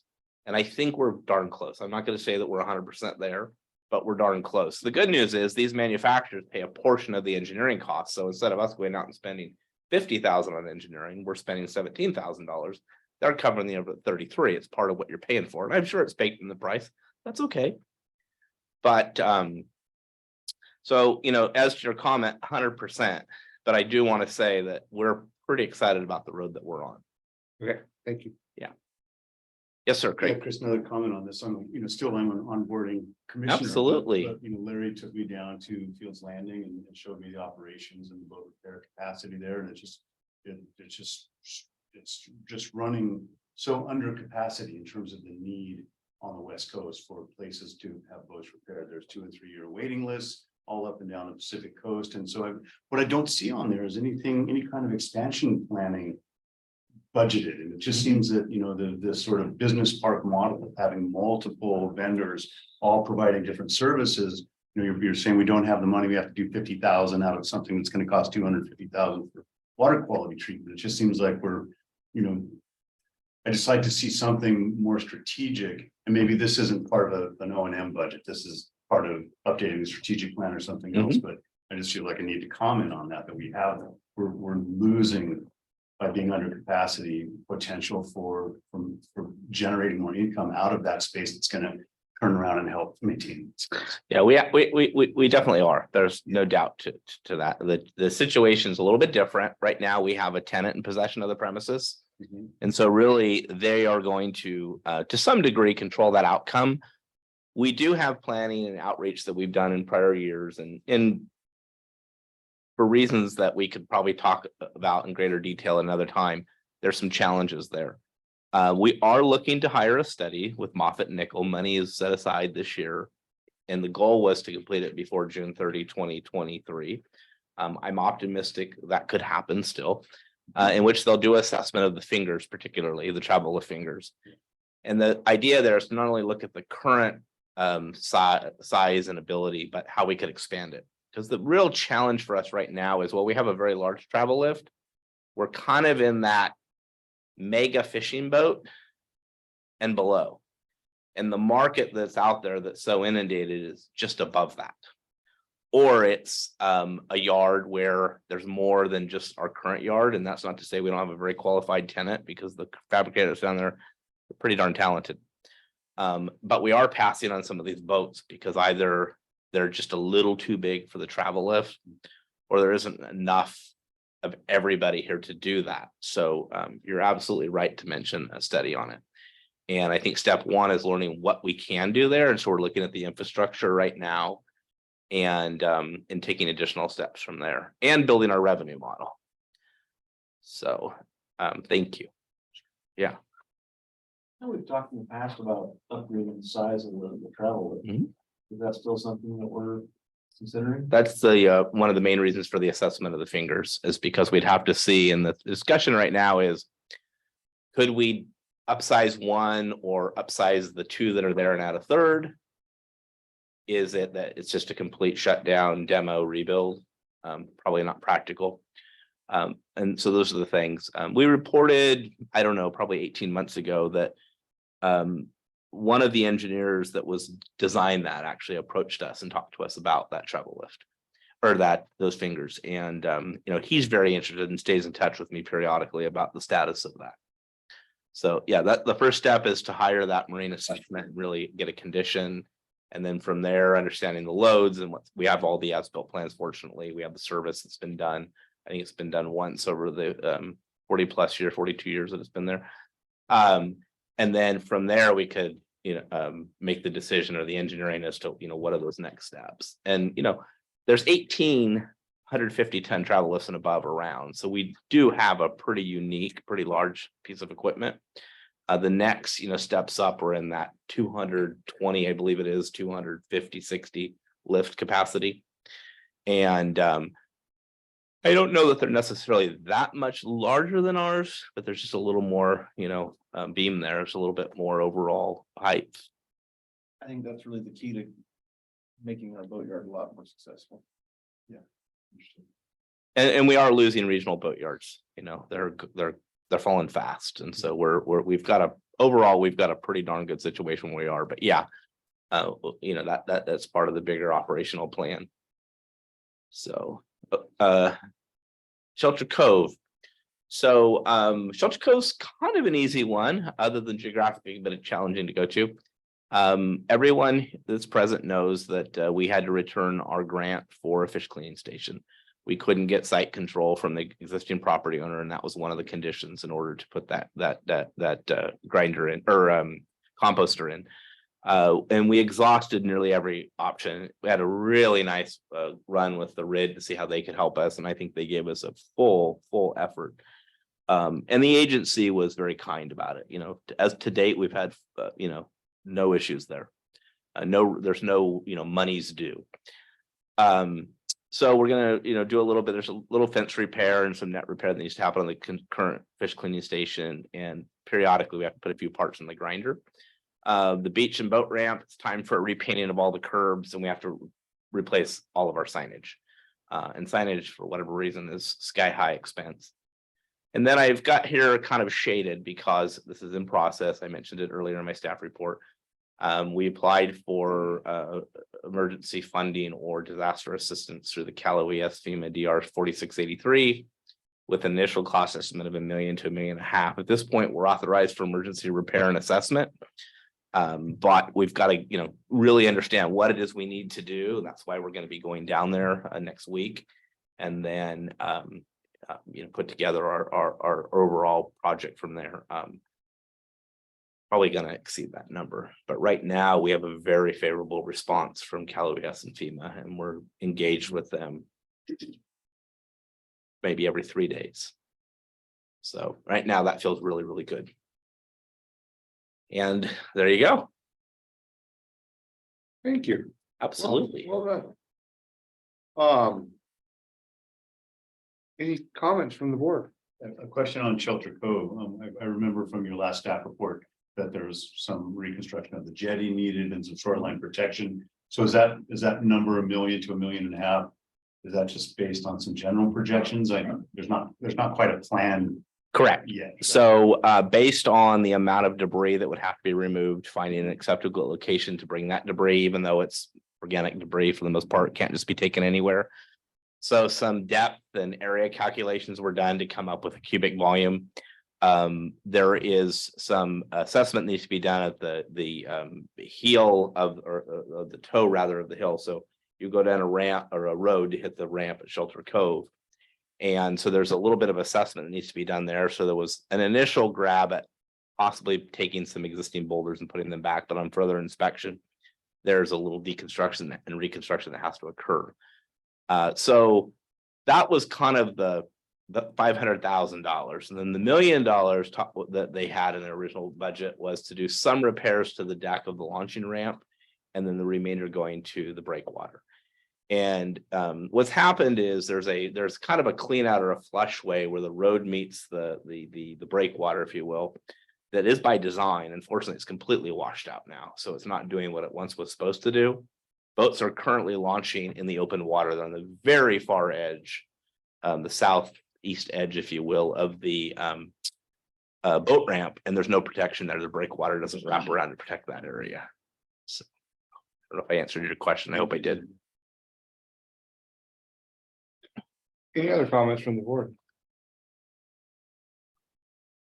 I take it to the audience. Anybody care to comment on our budget presentation? Please, Jen. Yes, you nailed it. This is why I came here. You probably remember last year I commented on this because the Fields Landing budget had $0 in it at this stage. And if I recall, you put $100,000 into that budget, but I don't think you actually had that money. So I don't think the work was done that you were planning. And I guess, so I have not poured over all of your budget information, but I keep hearing a repeating theme, which is loans and grants. I realize you don't have very much money, but I know the staff has been working on this of late. This problem predates your entire staff, as far as I know.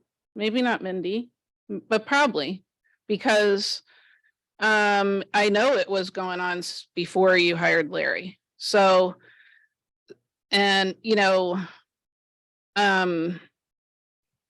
last year, $100,000, not sure where it went, but I'm here to make a pitch for more money than what Chris is asking for. Because what he's asking for, if I understand, correct me if I'm wrong, is to do some incremental things leading up to getting the stormwater system in place, which has been needed for many, many years. And so, the thing is, in the last five sampling rounds dating back to January 2021, which is all that I looked at so far, the copper levels are exceeding the stormwater permit in every single time, and they're going up. So the most recent one was 2.7.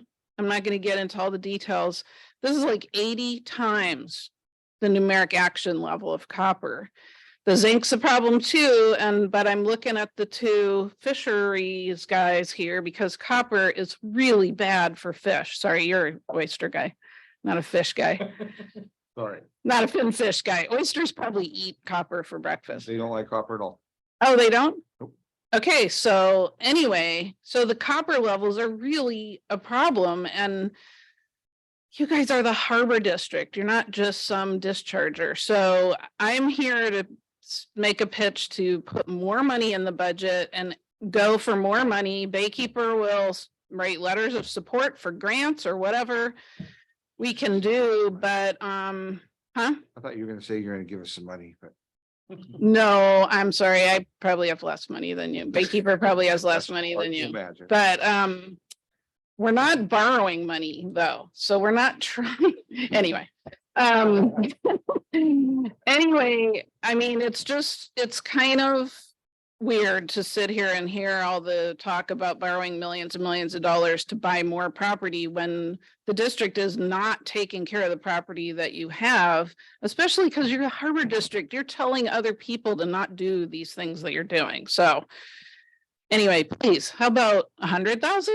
200, I don't know how much it would cost to just get the system in sooner, but you're talking now about incremental steps starting next year, more and more and more copper going into the bay and not even getting to the system, the treatment system, right? That's what I'm hearing. Anyway, that's my pitch to you guys. Try to do it sooner. You hit the nail on the head. This is all public information. If you end up with Clean Water Act fines, it's going to be, and I'm not making that threat, but I mean, people, there's other attorneys around here than the ones I work with. So the Clean Water Act fines are a big deal. They're a lot of money, more than it would cost to just fix it. Thanks. Thanks, Jen. Anyone else care to comment on our budget presentation? Seeing none? Take that, Stephen. Yeah, I thank you, Jen, for what you said, and I mean, I don't know if things are as simple as I'm about to suggest, but I mean, and I'm sure they're not actually, but with the various funding and financing things that we're looking at, it seems like another 125,000 or whatever would take for that full build out would not be a significant addition to that financing. I would ask staff to look at the possibilities of, could we roll that into some of the financing options that we're looking at to make that happen sooner? Because it is a high priority, and I've been here not very long, but I've heard this issue going on since I've been here, and like you said, it's been predating most of the staff here. So It's a problem because it's a point source, but yeah, I mean, when you look at the big picture, it's a very small problem compared to what's coming out of every storm drain along the Eureka waterfront or along the Jacoby Creek or Janes Creek or Beath Creek in Arcata. All these city storm drains are putting a huge amount of copper in the bay. Copper, zinc, asbestos, Oil sludges. That one right there, because it's one parking lot with a high concentration of industrial use. Is something we can take care of. It's We just, control that parking. we lot. control that don't parking lot, control yes. The watershed. Yeah. And I do think the new bottom paints don't have as much copper oxide too, so they're probably gonna be less. Yeah, it's As soon still, as we scrape all the stuff off, all of the. it's the still- Existing stuff. oh, I think the place is managed well. It's just, there's just no way of dealing with what washes off the parking lot. You know, it's gotta go through a treatment system. And there's treatment systems out there. Just a point to add, and I realize it's, you know, it's just a simple task, but one of the things that we've been able to do by adding our natural resources coordinator is we conduct inspections and we log them no less than once monthly, often more periodically than that. Where we're actually on site doing an inventory and assessment of what the condition is of the site, what the condition of the DIs is, what the condition of the BMPs that are actively being used. Are we doing things according to our SWIP, despite the exceedance? And are we doing things according to our water plan? And, you know, for the most part, we are. It is the nature of the business, sadly. It's the pre-treatment or the treatment system that we need before the discharge. And it is one of the items considered in the RFP for financing. So it's certainly not out of the question. Yeah, I just want to add my support for that. I mean, it is a point source, so we can control it. And, you know, we've got to walk our talk. You know, we can't say, do as we say and, you know, and not as we do. So I think we really have to lead from the front on this. And I would really support adding money to the budget to get this done. You know, I don't want to be, not that you intended this, but I don't want to be shamed. I would certainly rather spend the money on a repair than a fine or a Yes. suit. $16,000 a day adds up really fast. Well, I think this is really what Chris had said when we were initially looking at this financing. It was really at the there was 3 or 4 things on the list, and the Phil's Landing Boatyard was high on the list. And you know, I hate to say it, but when you know the loan went from the 10 years to the 10 months for the property acquisition, you know, last week, that's where the issue really came into play. And we had to shift to say, okay, do we do the property acquisition and then some of those other capital projects? Because some of the things that we were looking at financing. And so I think that when we come back on the 27th, you know, that's it. There's a number of things that we have to look at when we look at that financing. It really is, you know, there's a possibility as, oh, you don't dredge as much. It's something we had talked about before is, you know, these are these trade-offs, you know, perhaps instead of doing the 3 million, you can only do, you know, 2,750,000, you know, but then, you know, then whose boat gets stuck in the mud?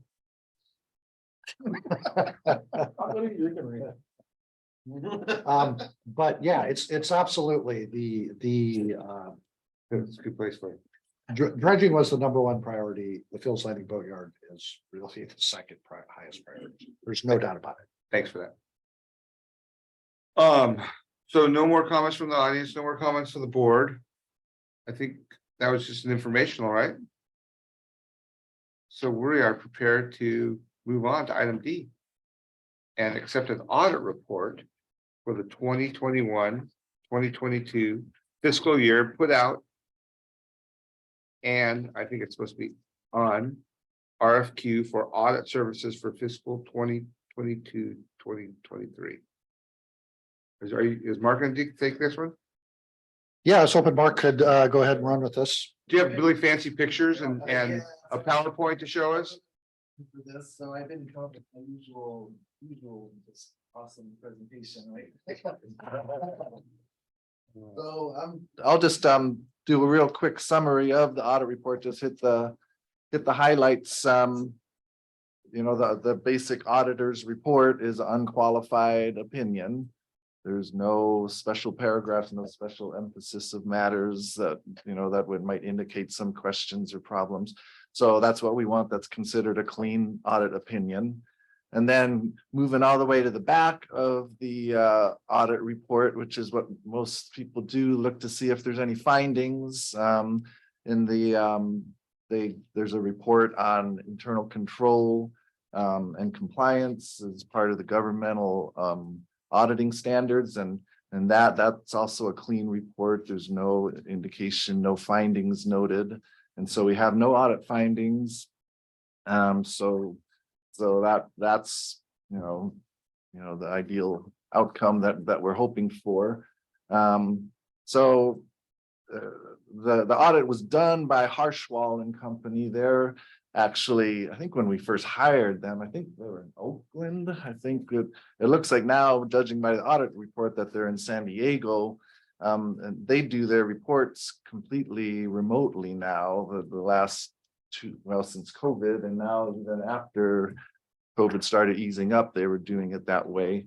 So that makes it a little, it's more inefficient, I think, for the staff to deal with audit questions. And personally, when I did audits during COVID for other governmental agencies, it was definitely not as efficient trying to do it that way. I didn't feel like we covered things as well as I would like. So, but I think that's a way that more auditing firms are going, and having to go out of the area that impacts that also. So that may be the wave of the future, how things are run. But as far as everything else goes, I'm not going to go. There's one new auditing or accounting standard that took effect last year, and it had to do with how governments account for leases. And it was a big deal. All of it essentially puts the leases onto the balance sheet. If you look on the balance sheet, there's a $3.4 million lease receivable, but there's an offsetting $3.4 million liability, a deferred revenue liability. It's just a way of highlighting the fact that these leases are long-term commitments, and there's a balance sheet impact on those. The bottom line on all of it, unfortunately, takes a lot of work to do that. I think it only changed the revenues by about $10,000-$20,000, after all that, so the whole thing is just putting these numbers on the balance sheet, but it didn't really hit our bottom line significantly. So that's all I have on that, unless someone has any other questions I could try to answer on behalf of the auditor. If I could just highlight a couple of things in the first place is I would be absolutely remiss if I didn't bring up the infamous note 4 on page 29, which is the Coast Seafood loan repayment as a major milestone for the district. Also included in the note, you'll see a number of comments regarding the cable landing revenue that was received, and these are long-term goals and really help to get the district in really the starting point in this position where we're in today. And then although it's not in this year, is the note number 9 dealing with the new market tax credits is something that's going to show up in the next audit, which is going to be another one of these major milestones that kind of shows up in these audit findings. And then lastly is as directed by the board, there's an accounting of the income and expenses associated with the dredge surcharge and the float replacement fees, that the tenants of the public really wanted to make sure that we included a specific note in the fund. And I wanted to make sure that was brought to the attention that every audit since that direction, we've had that accounting in this budget so that we can accurately report the income and expenditures. Because that was a big commitment that we made to the tenants, and I want to just highlight that. And I appreciate Mark for doing that. I ask him that every time. It seems like he always says, "Oh, it's there. It's right there." And so anyway, I want to thank Mark and Mindy In particular, I always think Mark and Mindy for some reason, but Mark and Don't Mindy. do that. Right? Get started.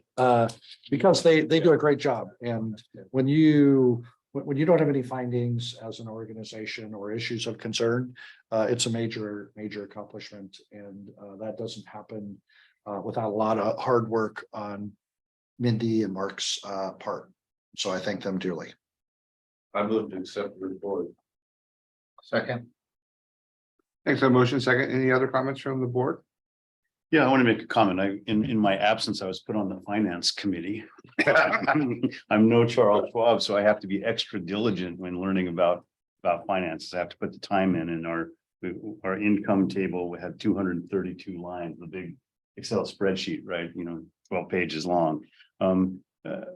So I really appreciate getting an audit report because it summarizes it and there's nice narrative in there. So I just want to share a few things with the public from this 2022 audit. I mean, I'm first of all happy with our fiduciary responsibility as commissioners that it was lawful and complete. And that we had an increase in budget and a decrease in expenses. Our revenue is around 5.5 million. Our expenses were around 3.7, and we decreased our debt by $835,000 a year. So our net position from 2021 went up 6.1 million, and our operating revenue increased about 1.4 million, mostly in rents and leases. So we're doing something right, and I got some confidence as a commissioner that we're not like holding a sieve, a sieve and the cash is running through it. But what was really illuminating to me as an onboarding commissioner was really almost 50% rents and leases. Like, we're really a real estate organization. I mean, I didn't quite get that, until I started looking at the money. And the other thing that I didn't quite get was, because I hear so much talk about the grants, 2.8% of our budget is grants. We're not as dependent on grants as we think we are. I mean, I know, and Larry, I'm hearing you that we can't have everything. We have to play tough love with budgets, but we have big budgets. I know a lot of them are committed, but it's not, we don't have to wait to get a grant to make something happen. So I just, when looking at water quality fields, and for example, so that's all I have to say, but I really appreciated getting narrative every once in a while instead of lots and lots and lots of lines. Thank you. I really appreciate that, and no one appreciates that, Pat, better than your friend next door to you there. Oh, yeah, black ink is always better than red ink. It's not always been that way, and we have sat here with exactly the opposite feeling. Yeah. And so these guys have done a really commendable job. As far as the real estate part of it hasn't always been that way. We've depended on a lot of different revenue sources that were much greater in the past, that we don't have anymore. But we're working on fixing that, and that's one of the things that we have to borrow money to get things and get our own ducks in order so that we can make money to do the things we need to do and are required to do. It's not the same today with dredging, with infrastructure as it was, 20, 30, 50 years ago.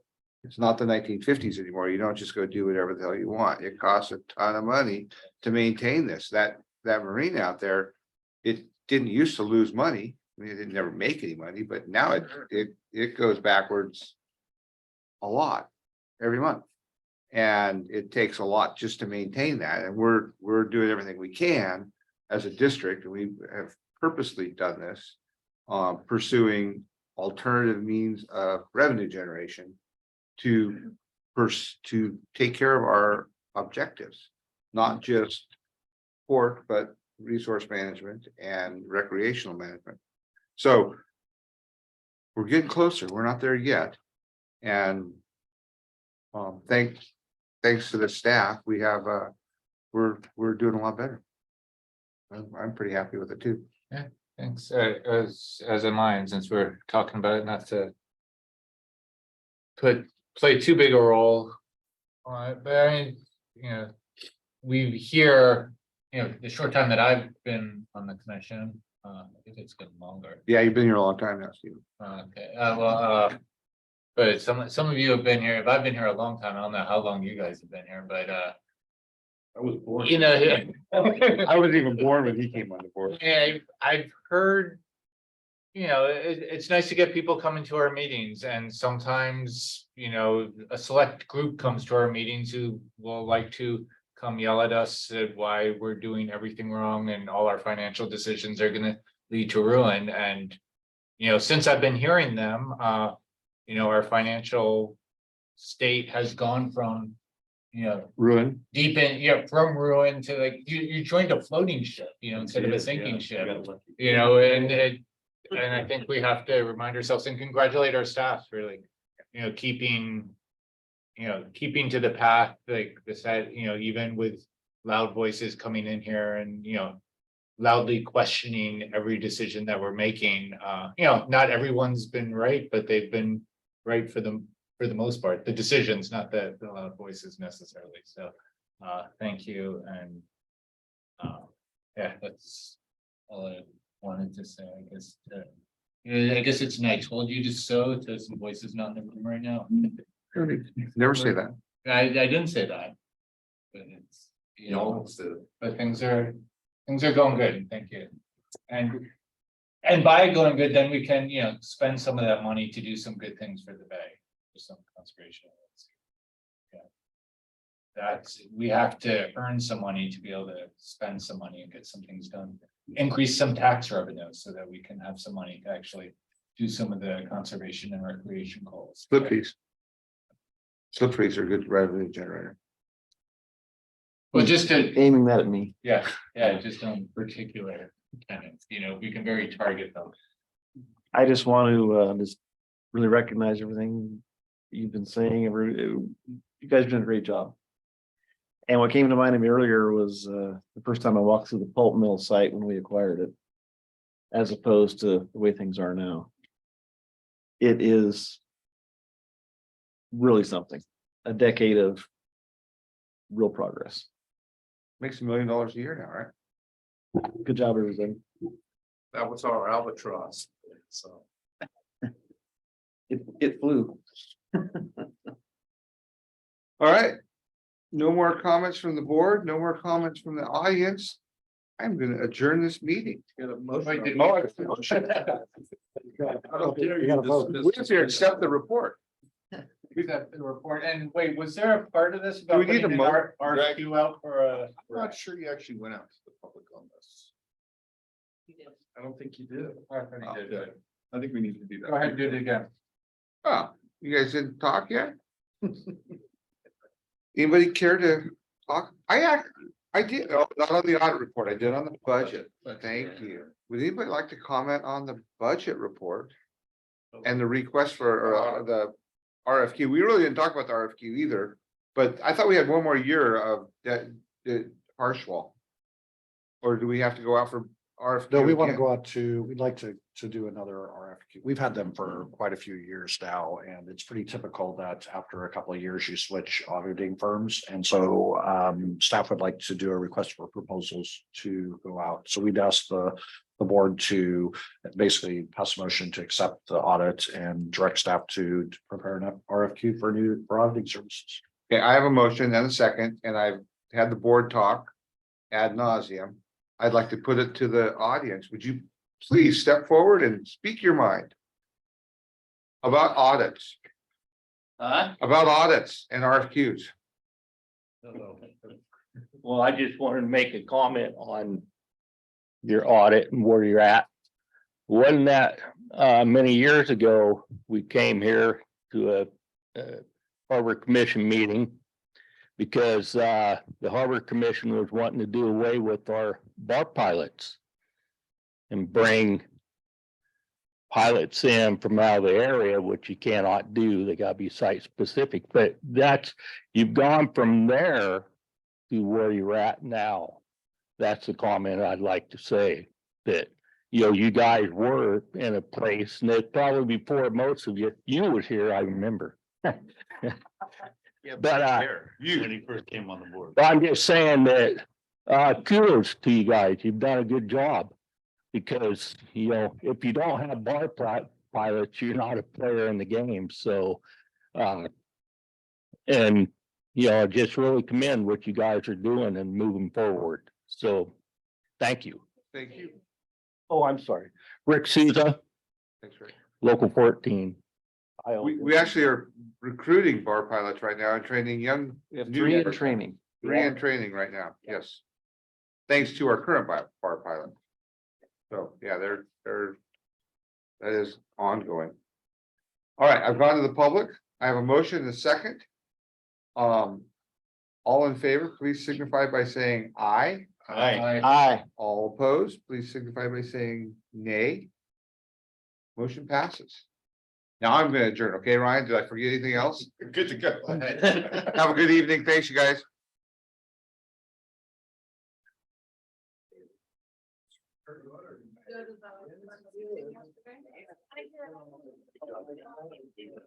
Oh, gosh.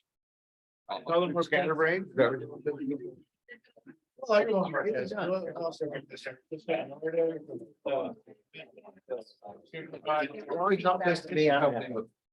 Hey, can you address Robin's concerns about sailboats being able to transit that area? If you can, because I don't think it's an issue. I don't know, you just love to bash all the other agencies. It's a habit, Yeah. habit or a hobby around here. Yeah. In this case, I do have, kind of going, you're doing. If they can sail in the channel in the North Bay, they can sail between these things.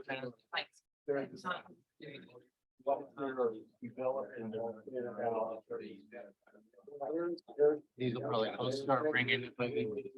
No, I'm talking about.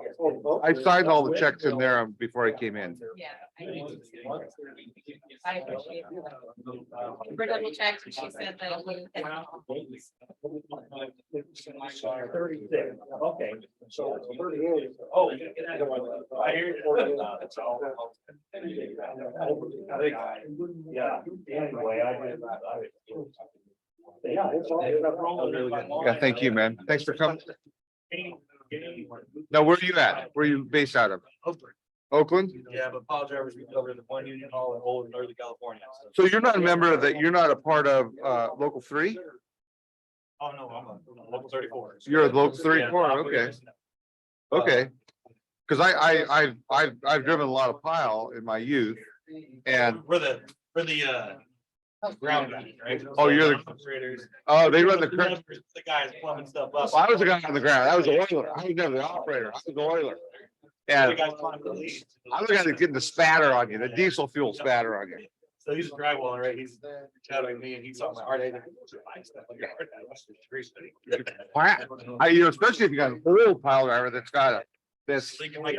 Oh, yeah, no, it just, I mean, they didn't have guards on. They just, and they just everything for 50 feet